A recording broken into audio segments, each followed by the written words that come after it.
So in a lot of ways, like one of the things that appears to be a weakness of MicroPython is, or Python in general, is just kind of this single-threaded thing. But it turns out with MicroPython, you can actually run periodic operations at the same time you're doing other things like running a web server. So the demo I'm going to do here is I have a web server running on a small ESP8266. This was like a $12 card. I guess now I could do an RP 2040 or whatever it's called, and that would be like a $6 card. So this was maybe $11, I think, at the time. So it's an ESP8266. I'm going to run an onboard web server, and typically that is the only thing you can do, right? Because the web server is a blocking call, but I'm going to show you how we can do periodic operations. And the way we're going to do that is we're going to use a timer and have the web server enable and disable the timer. And I actually created a wrapper class for this to make it easy to use. And I'll show you how that works. So we're going to have a web browser is going to hit the onboard Wi-Fi, use the Wi-Fi to hit the onboard web server on the 8266, and that'll let it cause that web server can control digital I/O or relays or servos and a bunch of other things. I'm actually going to demo that. And then we have this periodic operations. So in the background, it can be doing something else. So in this case, we're going to do something dumb like blink a light, right? So I can have this web server do things, and I can enable and disable some periodic operation. It could have been like a servo driver, but in this case, I'm only going to do a light with it, and we can see it. Let me scroll down here and see. So basically what happens here, let's just look the way this main program works for this, right, is we're going to instantiate any pins we need, instantiate any servos. We're going to instantiate this thing called a periodic operator, and that's a bundle of a timer and the callback. So that's like when you create one of these, you can either turn it on or turn it off. And this is class I built. And then we're going to instantiate the web server with that. And then the web server, whenever it gets a request, we're going to execute the web server. And whenever it gets a request, it's going to look at the get parameters to figure out if it's manipulating a pin, a servo, or changing the periodic behavior. Let me show you this, right? So down in the corner here in the video window, you can see a little IoT board, right? So I'm going to turn it on, and you should be able to see a blue light. And then I'm going to turn it off and you can see it, right? So I'm just kind of flicking it back and forth. I also have a relay. So I don't know if you can hear that, but you can see the state changing.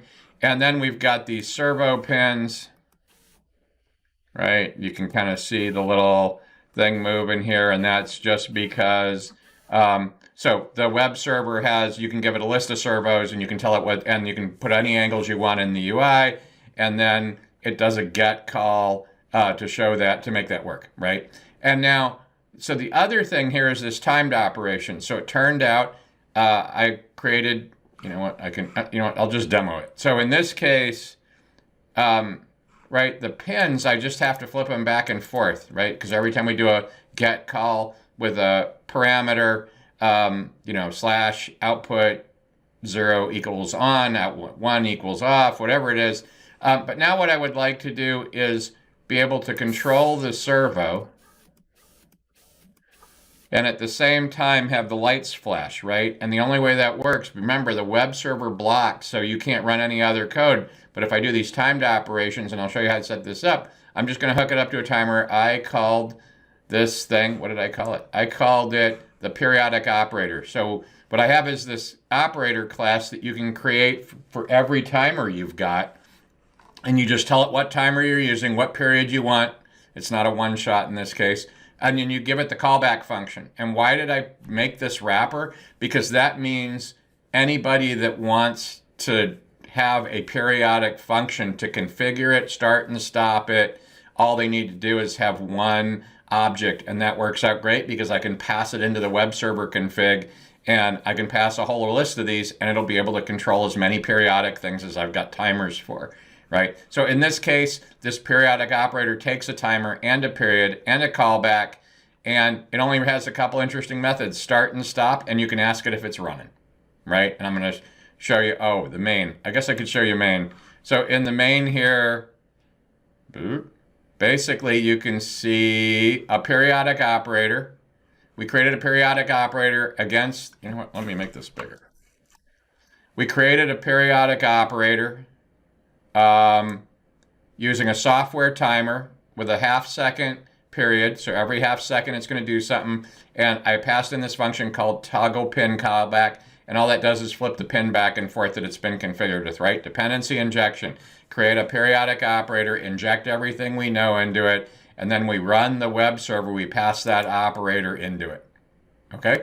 So again, this periodic operator thing, it is just a wrapper so that we can take all the config that's required to do two things at once, put it in one object, and then pass it to the web server so that it can operate, and the web server knows start and stop based on these buttons, right? So right now you can see that the blue light is on, and we can see that the flashing enable disable, that's the kind of operator that I had hooked up, is not running. So if I turn this on, so now you can see that the light is blinking, and what I wanted to show was I can still, while that thing's running, I actually have the web server still running and this blinking happening. So I can actually, you can see the servo moving in the background here on the side. And that's because the web server is still accepting requests while the timed operator is using the timer overflow to actually make a thing occur. So this is a way kind of simulating multi-threaded, right? Or being able, you could also do these with an interrupt handler, but I just wanted to be able to do this with a timed operator. And actually that was because I was just doing like a build light. I wanted the ability to flash a light when something happened, but still take other input, still read other sensors, still do other things. And to do that, I used this periodic operator, which you instantiate up and then I injected. Oh yeah, so that's not where I wanted to be. Right? So if we come down here, I can actually show you how this works. Right? So the periodic operator here, right? We did all this with Mermaid.js. When you do a setup, you create the timer with you create the periodic operator with the timer and the callback, and then any logic you have can call start on that periodic operator. It'll start it running, and you can still see it running in the background while we're sitting here. And that will actually, the start will actually call the init on the timer, and whenever the timer rolls over, it invoke the callback. And if you call start on the periodic operator, that just will de-init the timer, but it will actually leave the timer configured and the callback there, so you can start and stop this thing repeatedly, right? That's kind of what I did here. If I go here, you can see it left it on, but it's not blinking anymore, right? Like if I turn the blinker on, right, you can see it blinking. And if I do this, you can't see it blinking, but I can still play with the servo, and we can see here that the servo is moving in the background. And this super simple servo, I didn't do any speed calculations or anything here. And so I just turned off the automatic blinking. I can manually turn it on and manually turn it off, or I can re-enable the flashing here, and then I can move the servo at the same time, right? And so that's actually this, and basically this kind of gives you a feel how it works. We instantiate the timer, the operator with the timer and the callback, and then when we enable it, that calls start on the timer. When we disable it, it calls stop on the timer, and then if it's running, we get timer rollover. Whenever the rollover, the period ends, it will call execute on the callback, which will do any processing. In this case, that turns on and off the light. And that's it. So the whole point here was we wanted the ability to cause periodic operations or background operations to occur on a schedule while we're still accepting web server calls. I hope this is useful. And oh yeah, they got it. This is in the FreemanSoft ESP8266 I got to do my recovery thing. That was dumb. Right, so this is in the ESP8266 MicroPython. I hope that's useful. Have a great day.